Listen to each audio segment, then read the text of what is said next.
और शादी करते समय जितनी बार आपने शपथ लिया था, वचन लिया था, उतनी बार। एक बीवी लाने के लिए 7 वचन और पूरा भविष्य चौपट हो रहा है, 2 बार नहीं पढ़ेंगे। कितनी बार पढ़ रहा है? 7 बार पढ़ेंगे तो आधी बात समझ में आएगी। हम बता रहे हैं आपको, क्योंकि उसकी भाषा ऐसी लिखी जाती है कि आम आदमी उसको समझ ना पाए। 7 बार पढ़ेंगे तो आधा समझ में आएगा, आगे बढ़ेंगे तो पूरा आएगा। दुर्भाग्य से हमने पूरा पढ़ डाला है, कई बार पढ़ा है, इसीलिए हमको ठीक से नींद नहीं आ रही है। और आप नहीं पढ़े हैं तो आपको नींद आ रही है। अब आप कहोगे अच्छी नींद आ रही है, अच्छा खलल पैदा करने आ गए। आज नींद आएगी लेकिन भविष्य में नींद खत्म हो जाएगी। उसके टीवी डिबेट में जब वो आया था बजट के पहले, जब कैबिनेट ने पास किया, मैंने टीवी डिबेट में जितनी आशंका व्यक्त किया था यूपीएस को लेकर के, तब आया नहीं था, कैबिनेट ने पास किया। हमने सारी आशंका व्यक्त किया और जब बजट आ गया सारी आशंका हमारी सच निकली।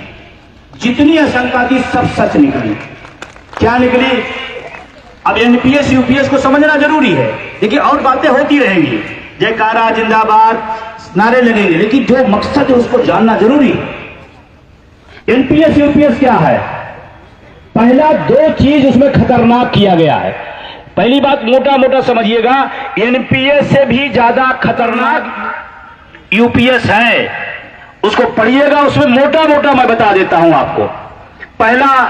पहला दस्तावेज है जिसमें लिखा हुआ है कि आपके साथ कोई विसंगति होती तो आप किसी के साथ कोई तुलना, कोई समानता नहीं कर सकते। मतलब समानता के संवैधानिक अधिकार को भी उसने इंकार कर दिया गया है। अगर आपका और किसी का वेतन विसंगति आ जाए तो आप कहते नहीं सर हमारा उनका पेमेंट एक है, हमारा वेतन इतना उनका वेतन इतना कम क्यों है, या मेरा कम क्यों है, तो आप कहते नहीं कहते, फिर उसका सहीकरण किया जाता है। लेकिन उसमें कहा गया नो, जो आपको दे दिया जाएगा चुपचाप ले लेना है, आप किसी से तुलना नहीं करेंगे। पहला जो सबसे बैक रहा उसमें। दूसरा, आप एक बार जब उसमें दाखिल हो जाएंगे, एक बार उसमें चले जाएंगे तो सरकार 11वें नंबर पर लिखा है कि आप भविष्य में दूसरी कोई मांग नहीं करेंगे। 11वें पॉइंट पे पढ़िएगा जाकर। ये तो राजतंत्र में भी नहीं होता था जो लोकतंत्र में हो रहा। आप मांग भी नहीं कर सकते। और इसीलिए मैं अपील कर रहा हूं, सरकार जितना भी जोर लगाए लगाने देना। एनपीएस में हो आप पड़े रहना, यूपीएस में किसी को नहीं जाना है, क्योंकि एक बार आप चले गए तो दोबारा उसमें से आप निकल नहीं सकते। कि आप ओपीएस में आ जाएंगे, लोगों को मिल जाएगा, लेकिन आपको नहीं मिलेगा। उसमें नियम है, अंदर चले गए तो चले गए। और उसमें क्या दिया विकल्प, एनपीएस से वो यूपीएस में आ सकते, एक विकल्प दिया ना। इसका मतलब एनपीएस में रह सकते हैं, आपकी इच्छा है तो यूपीएस, युवराज पांडे जी यूपीएस में जा सकते। तो भैया मेरे एक विकल्प और दे दीजिए, एक और, एनपीएस यूपीएस ठीक है, यूपीएस ओपीएस एक विकल्प और दे दीजिए, सारी लड़ाई खत्म, सारी फसादी खत्म, दे दो और फैसला हो जाएगा पूरे देश में कि किसको क्या चाहता। और किसी को अगर एनपीएस पसंद है लेने दीजिए, उसका काटिए। यूपीएस मतलब यूपीएस, हमें ओपीएस, पूरा देश खड़ा हो जाएगा अगर विकल्प दे दे। भाई विकल्प क्यों नहीं दे रहे हो आप? जब एनपीएस से यूपीएस में विकल्प हो सकता है तो यूपीएस से ओपीएस का विकल्प क्यों नहीं हो सकता? ये जानना जरूरी है, ये तमाम लोग ध्यान पैदा करेंगे। उसके बाद एक लॉलीपॉप 2 दिया गया, 2 लॉलीपॉप 50%। यही खेला हो रहा है कि 50% मिलेगा, किसमें? यूपीएस में। तो ओपीएस में कितना मिलता था? कितना मिलता था? उसमें भी 50 ही मिलता था। तो जब यूपीएस में 50 दे सकते हैं तो ओपीएस में 50 दे दीजिए। यही तो हम कह रहे हैं, और क्या कह रहे हैं, और क्या मांग रहे हैं? जब दोनों को आपने 50-50 कर दिया, कह दिया बहुत अच्छा है, तो फिर ओपीएस भी तो 50 ही था। इसका मतलब उसमें कहीं ना कहीं कंडीशन है, कहीं न कहीं झोल है या नहीं है? भाई अगर दोनों 50-50 का है, आप कह रहे हो कि हमने लाया 50% आपकी मांग हमने पूरा कर दिया, तो फिर ओपीएस में 50% है, आप हमें वही दे दीजिए। तमाम टीवी डिबेट हमसे पूछा गया, हमने कहा मुझे नई नहीं चाहिए, ज्यादा नहीं चाहिए, लाखों वाली नहीं चाहिए, हमको वही पुरानी वाली, कम वाली, बेकार वाली ओपीएस चाहिए। एक ही मिशन, वही वाली, कम वाली, बेकार वाली, पुरानी वाली, वही चाहिए। आपको भी चाहिए क्या? आपको भी चाहिए क्या? चाहिए। और उसके बाद एक लाली लबाब 50% का झूठ है, पूरा झूठ है। इसी तरह जब एनपीएस आई तो बताया गया लाखों मिलेंगे, आज 800, 1200, 1500 रुपए मिल रहे हैं। ऐसे आपको लॉलीपॉप दिया जा रहा, सिर्फ आंदोलन को तोड़ने का तरीका है और लोगों को बरगलाने का तरीका है और कुछ नहीं है। और गांव के एक साथी हमको मिले तो उन्होंने कहा कि अरे बंधु जी आपकी पेंशन तो हो गई। तो हमने कहा कब? कहते नहीं, सुना सरकार ने कर दिया, वो यूपीएस लाई, इसमें 50% देगी। तो हमने कहा आपने पढ़ा? कहना हमने पढ़ लिया। बुजुर्ग आदमी थे, रिटायर से पेंशन ले रहे थे। तो उन्होंने जानते हैं यूपीएस को क्या नाम दिया? उन्होंने कहा हमने पढ़ लिया। भैया ओपीएस से अच्छी कुछ नहीं है। और यूपीएस की बात करें, ऊट पटांग पेंशन योजना है। गांव के आदमी है, अपनी भाषा में अपनी व्याख्या किए, क्या बताए? ऊट पटांग पेंशन योजना। ऊट पटांग पेंशन योजना लेना है? लेना है? नहीं लेना। उसके बाद एक लॉलीपॉप, इसमें न्यूनतम 10,000 मिलेगा। अरे भाई ओपीएस में भी 9,000 था, न्यूनतम उसमें भी 9,000 है। 10 साल की सेवा अगर है तो आपको न्यूनतम 9,000 मिलेगी। तो 1,000 बढ़ा के एहसान न करिए हमारे ऊपर, हमको भी पुरानी वाली दे दीजिए। आप 1,000 क्यों बढ़ा रहे हो? क्यों बढ़ा रहे हो भाई? दूसरा असली खेल आपको बताऊं, यहां कोई मैथ का टीचर है क्या? मैथ का कई है सर। मैथ के टीचर जो बढ़िया कैलकुलेट वाले हो यहां आ जाए, जो बढ़िया कैलकुलेशन कर ले, आ जाइए आ जाइए। अरे अपार नहीं भराएंगे आजकल मास्टर अपार से डर रहा है ना। चलिए अब देखिए, न्यूनतम अगर होगा तो 10,000 देंगे। 10 साल की सेवा है तो 10,000 की बात की जा रही है। 1,000 बढ़ाया आपने। 25 साल की सेवा होगी तो 25 साल का एवरेज में देंगे। 26 साल हो जाएगी तो हम पैसा हड़प लेंगे। 27 होगा पूरा पैसा मार लेंगे। 28 होगा, 29 होगा, 30 होगा, 32 होगा, 35 होगा, सारा पैसा हम रख लेंगे। अब किसी की सर्विस मान लीजिए 30 साल हो गई और आपने नियम बना दिया 25 साल तक आपका हिसाब किताब, उसके बाद बंद। तो अगर 5, 6, 7, 8 साल आपकी और नौकरी चल गई और आप 10 साल के एवरेज मान लीजिए 10% के हिसाब से कितना हो जाएगा? 1 लाख तनख्वाह है, 10,000 मान ली कटा तो 1 साल कितना हो गया? तो 10 साल कितना हो गया? 12 लाख से आपका कोई लेना देना नहीं। 25 के ऊपर गए तो उससे कोई लेना देना नहीं, लेकिन आप 10 के नीचे आए तो लेना देना है। तो कम पर अगर आप हिसाब ले रहे हो तो ज्यादा हिसाब क्यों नहीं दे रहे हो? दूसरा, कोई व्यक्ति 55 साल में मान ली रिटायर हो गया या सेवानिवृत्ति स्वैच्छिक ले रहा, बीआरएस ले रहा है, तो 55 साल में जब बीआरएस लेगा तो उसको पेंशन की जरूरत कब है? तुरंत है। तनख्वाह बंद पेंशन शुरू, यही तो नियम है ना। क्यों सर का बताइए भाई? तनख्वाह बंद पेंशन शुरू।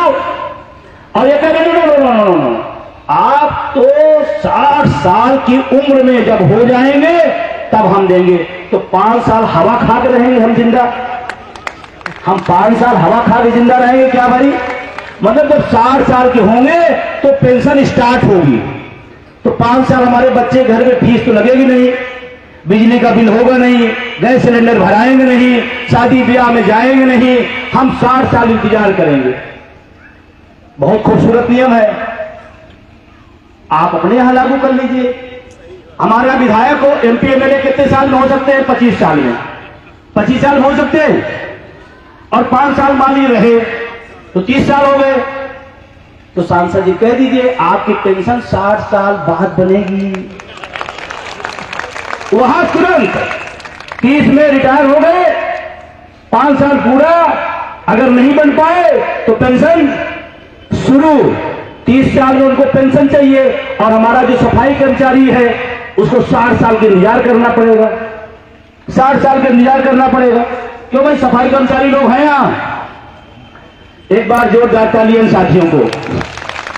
और हमारे बीच में इनकी शान, मांग और पूरे प्रदेश में एक रिकॉर्ड स्थापित करने वाले, निर्विरोध निर्वाचित होकर आने वाले इनके प्रदेश महामंत्री रामेंद्र श्रीवास्तव जी हमारे बीच में हैं। इनका भी बहुत स्वागत और अभिनंदन मैं करता हूं। बहुत ऐतिहासिक निर्णय आप सबने दिया। निर्विरोध होना कोई आसान काम नहीं होता है। इसका मतलब लोकप्रियता, इसका मतलब चाहने वालों की तादाद ज्यादा रही होगी। सबने इनको निर्विरोध महामंत्री बना दिया। मैं सफाई कर्मचारियों को इसमें धन्यवाद देना चाहता हूं।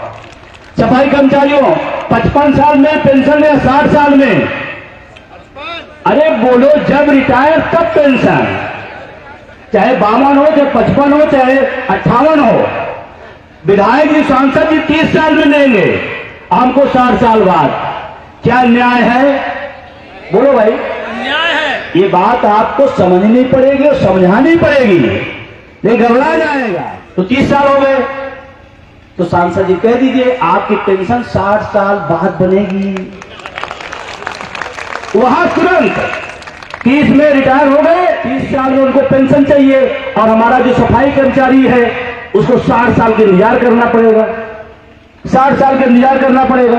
क्यों भाई, सफाई कर्मचारी लोग हैं यहाँ। एक बार जोरदार तालियां इन साथियों को। और हमारे बीच में इनकी शान, मांग और पूरे प्रदेश में एक रिकॉर्ड स्थापित करने वाले, निर्विरोध निर्वाचित होकर आने वाले इनके प्रदेश महामंत्री रामेंद्र श्रीवास्तव जी हमारे बीच में हैं। इनका भी बहुत स्वागत और अभिनंदन मैं करता हूं। बहुत ऐतिहासिक निर्णय आप सबने दिया। निर्विरोध होना कोई आसान काम नहीं होता है। इसका मतलब लोकप्रियता, इसका मतलब चाहने वालों की तादाद ज्यादा रही होगी। सबने इनको निर्विरोध महामंत्री बना दिया। मैं सफाई कर्मचारियों को इसमें धन्यवाद देना चाहता हूं। सफाई कर्मचारियों, 55 साल में पेंशन या 60 साल में? अरे बोलो, जब रिटायर तब पेंशन। चाहे 52 हो, चाहे 55 हो, चाहे 58 हो। विधायक जी, सांसद जी 30 साल में लेंगे, हमको 60 साल बाद। क्या न्याय है? बोलो भाई, न्याय है। ये बात आपको समझनी पड़ेगी और समझानी पड़ेगी, नहीं घबरा जाएगा। अब चलो, सबसे ज्यादा नुकसान इसका कौन झेलेगा? थोड़ा राष्ट्रवाद की बात कर ले। वर्तमान सरकार राष्ट्रवादी सरकार है। मेरे तो समझ में नहीं आती है, कभी नहीं आई है। लोकतंत्र है, आप हमसे असहमत हो सकते हो, होना चाहिए, कोई दिक्कत नहीं, लेकिन मुझे नहीं है। अर्धसैनिक बलों को पेंशन न देना, ये कौन सा राष्ट्रवाद है? कौन सा राष्ट्रवाद है? नेता 4 पेंशन लेगा, देश का अर्धसैनिक बल 1 पेंशन नहीं देगा, कौन सा राष्ट्रवाद है? मंच के लोगों, गलत तो नहीं कह रहा। राष्ट्रवाद तो है कि नेता न ले और अर्धसैनिक बलों को पेंशन बहाल करे, ये राष्ट्रवाद है। इसको राष्ट्रवाद कहते हैं। हम तुम्हारे साथ हैं, हम तुम्हारे साथ हैं, लेके रहेंगे। अब इनके साथ क्या होगा मैं बताऊं आपको। किन घरों के लोग जाते हैं अर्धसैनिक बलों में? किन घरों के लोग जाते हैं? गरीब गुरबा किसान मजदूर का बेटा फौज में जाता है, अर्धसैनिक बल बनता है, देश की सेवा का जज्बा लेके जाता है कि देश के लिए अगर जान कुर्बान करनी पड़ेगी तो हम जान कुर्बान कर देंगे, और नालायक सरकारें उनको पेंशन भी नहीं देंगी। ये है इनका राष्ट्रवाद। और जब वो लोग जाते हैं कश्मीर के बाद घाटियों में, वो तपती दोपहरिया में वो 0 टेम्परेचर पर वहां सेवा देते हैं, तो ज्यादातर लोग जब 20 साल का पेंशन व्यवस्था थी, उनकी 20 साल की सर्विस हो जाती थी, तो BRS लेके घर लगे आते थे कि चलो यार थोड़ा माँ बाप के साथ, परिवार के साथ, बच्चों के साथ थोड़ा समाज में घर में रह लेंगे। BRS लेते, पेंशन मिल जाएगा, फंड मिल जाएगा, घर में रहेंगे। आज इस सरकार राष्ट्रवादी उनके इस हक को बीमार दिया। अगर वो BRS लेके आएगा तो इंतजार करेगा 60 साल होने का। ये राष्ट्रवाद है क्या? ये कौन सा राष्ट्रवाद है? और सबसे ज्यादा BRS अर्धसैनिक बल लेता था, क्योंकि बहुत पीड़ा में रहता था, बहुत तकलीफ में सेवा करता है।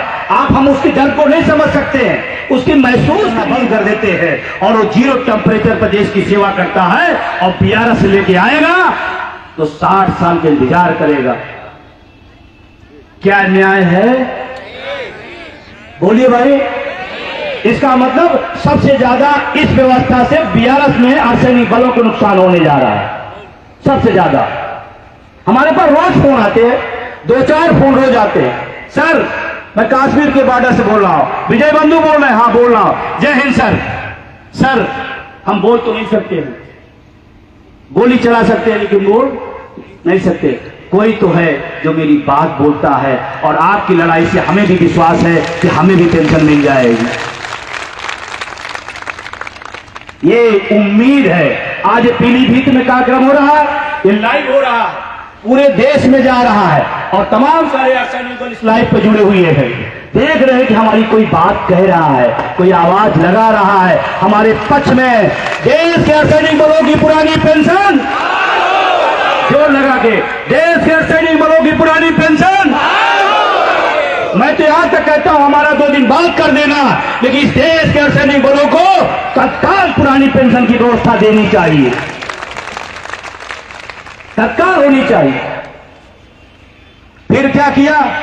कहा आपके लिए बहुत अच्छा किया है, मैं खूब सोच समझ के यूपीएस लाए हैं। पुरानी पेंशन मिलती थी 20 साल में, अब क्या कर दिए?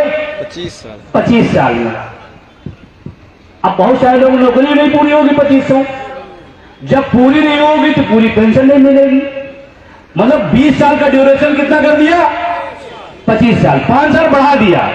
तमाम कारणों से तमाम लेट नौकरियां मिलती, तमाम सारे और कारण होते, तमाम लोग 25 साल सर्विस नहीं पूरा करेंगे